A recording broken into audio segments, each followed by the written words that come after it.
Lots of things you didn't know about Hearthstone. If you ever wondered how many quests are there in Hearthstone, there are exactly 73 different quests. 3 give you 100 gold, 4 give you a pack, there's one 80 gold quest, and there's a bunch of 50 gold quests that you should always reroll. While some of them are needed, for example Corridor Creeper not being a 0 mana 5/5 powerhouse but instead a 2/5, others seem quite weird. Besides Warsong Commander getting absolutely butchered. Did you know that even Starving Buzzard used to be a broken card? That 5 mana 3/2 that sees absolutely no play at all was once an insanely broken card. One of the more interesting nerfs happened to Unleash the Hounds, which first get a different effect and then get its mana cost adjusted 3 times the total, until it became the card that we know today. Here are some more nerfs you might have not known about. Blood Imp used to be a really broken 1-drop that buffed every single minion you have by +1 health, while also having stealth. Tinkmaster Overspark could target a minion directly and decide how it gets transformed. And even the Rogue Hero power was once a bit better than it is today. When it comes to daily quests, some of you just log in to finish them, and you might spend an hour or so in play mode just to find an opponent who actually lets you win. Did you know you can also finish your quests both in Tavern Brawl, as well as in Dungeon Run, and you can also play against the second account or a friend. To even speed up that process, the moment somebody goes to 15 health or below, they can concede and the opponent gets the win. And with that, you can finish a quest where you have to win 3 games in like 6 minutes or less. The highest amount of health or attack a minion can have is this giant number over there, or 2 to the power of 32. Anything that exceeds that number is going to reset the value down to 0 and then destroy the card. And this happens because it is the maximum value a 32-bit integer can have. There are some cards in Hearthstone that have more than one effect, even though it is not stated. Cards like Wild Growth, Pilfered Power, and even Astral Communion and give you a 0 mana spell named Access Mana, which allows you to draw 1 card for 0 mana. There's also Mind Games, which summons a 0/1 Shadow of Nothing the moment your opponent has no minion in his deck. And Sense Demons, which gives you a worthless input too if you have no demons left in your deck to draw. Sacrificial Pact, which destroys a demon, can be cast on Lord Jaraxxus. If your opponent ever goes into him, you can win the game by doing so. Inconsistently enough though, if your opponent plays Dr. Boom Mad Genius and you play EMP guy over here, you can't target him.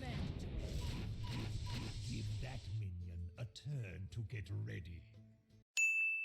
Mind Control Tech usually steals a minion from the opponent's field, but if there's no space whatsoever, it destroys a minion instead. Deathrattle minions activate their effect the moment they die. Did you guys know that they die the moment your hand is full and they want to get sent back to it? So if you attack into Freezing Trap for example, or your opponent casts Sap or Vanish, your Deathrattle minion's effect triggers. I hope you like my invention. Every class in the Collection Manager has a different symbol around the name at the very top. The same goes for expansions. Every card from a certain expansion has the symbol of the expansion behind the card text. I get this question quite a lot. If you include an even card into odd decks, or an odd cost card into even decks, but you also draw the card at the very beginning of the game, will Genabaku still trigger? In short, the answer is no. Even if you add something like a quest to an even deck, which is guaranteed to start in your opening hand, the effect of Gen will not trigger. Because it doesn't read the cards that are left in your deck, it reads if your whole deck contains only even or only odd cost cards. Notice some confusion that Raza might cause. Will your hero power stay at 1 mana after you play a certain card or not? After you played Raza and you go into Shadow form, your hero power will stay at 1 mana. The same is true for Death Knight's Gargantuan, so you can play Machine Gun Priest. And that is also true for cards like Sideshow Spell Eater, as well as Sir Finley Murgleton. If you play Odd Priest and you drop Raza, your hero power will also be 1 mana. The only time when your hero power will not stay at 1 mana is when you play Even Priest. You get your hero power reduced by Gen to 1 mana, and then you play Justica Trueheart, which upgrades your hero power but does not stay at the same mana cost. So I hope that cleared some confusion you might have. There are more than a dozen cards that depict a different character than the name might suggest. For example, Malygos depicts Caligos, which makes it quite confusing considering that we do have Caligos in the game. Mal'Ganis is some other demon with that name over there. And Blood Mage Thanos is actually Tour of the Risen. If you have a frozen minion that could attack that turn, you can silence that minion to attack. The glory is mine. If Fugan and Stalag die at the exact same time, you summon 2 Charioses.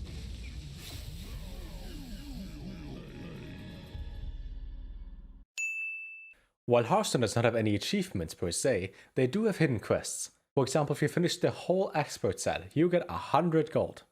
The first time it is enchant a card that counts as an achievement. And there even used to be achievements like, if you have every single Murloc or every single pirate in the expert set at least one time, you will get a free copy of Old Murkai of Captain's Pirate. You even get a free golden version if you owned a copy of the Murlocs or pirates in the expert set at least once. And then they removed that and moved them to the Hall of Fame, because why would you get anything for free? If your whole deck is golden and you go second, you will not get a normal coin, but a golden coin instead. So every single time you see somebody playing the golden coin, you can expect their whole deck to be golden. Even though it is not stated anywhere, the maximum amount of cards you can have in the deck is 60. If you try to shuffle more copies in, it will not work.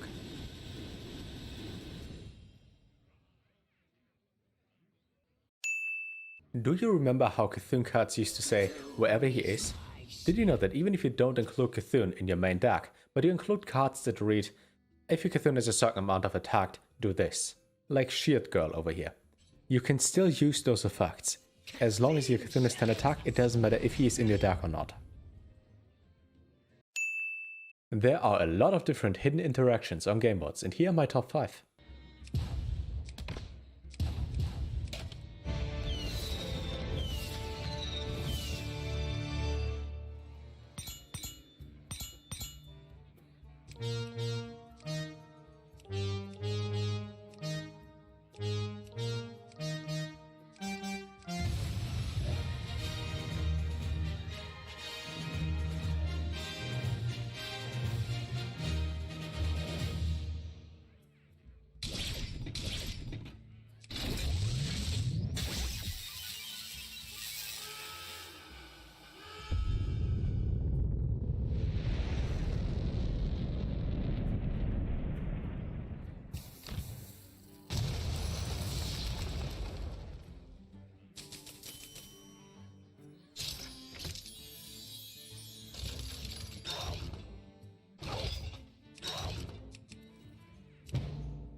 The Shaman hero power is arguably one of the worst, but it's even worse than you thought. You can only use your hero power until you have all 4 basic totems, and then you can't click it anymore. That will not happen. No. When Team 5 is testing new cards, they have a whole set of cards they use for that purpose, and those are called debug cards. Some have very simple effects, like deal 1 damage or deal 5 damage. Other cards have the effect like crush the game and destroy all heroes. Or make your opponent concede, or equip Kingsbane. Let's just hope some of those effects will not make it into real cards. Speaking of cards we don't actually have in Hearthstone, there's also a page of unpublished art, which might suggest that those artworks might make it into a real card in the future. Like Murloc Muncher for example, which then became Snip Snap. But there are some cards that can't be crafted. Those include the golden version of Elite Tauren Chief, Galvin Mechatalk, Marin the Fox, Beckoner of Evil as well as Cthulhu, and also the golden version of Snip Snap. Even though you can't obtain most of those uncraftable cards anymore, you can still obtain Cthulhu by buying a Whispers of the Odd Gods pack. You can't do that with gold though, you have to go into the Battle.net store and then purchase a pack for money. Which doesn't make that much sense considering that over half the Hearthstone cards are now wild exclusive, and you can only buy those with real life money. Blizzard should really change that and make them available for gold.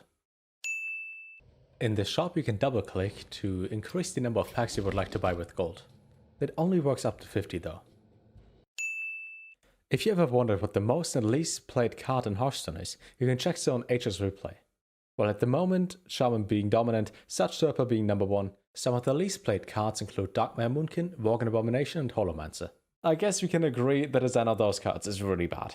But it gets even worse in Wild, in which cards like Amgam Rager, Gnomish Experimenter and Tanaris Hawkchopper are all less played than 20 times. Seems like a 3-mana 1/5 do nothing is pretty bad.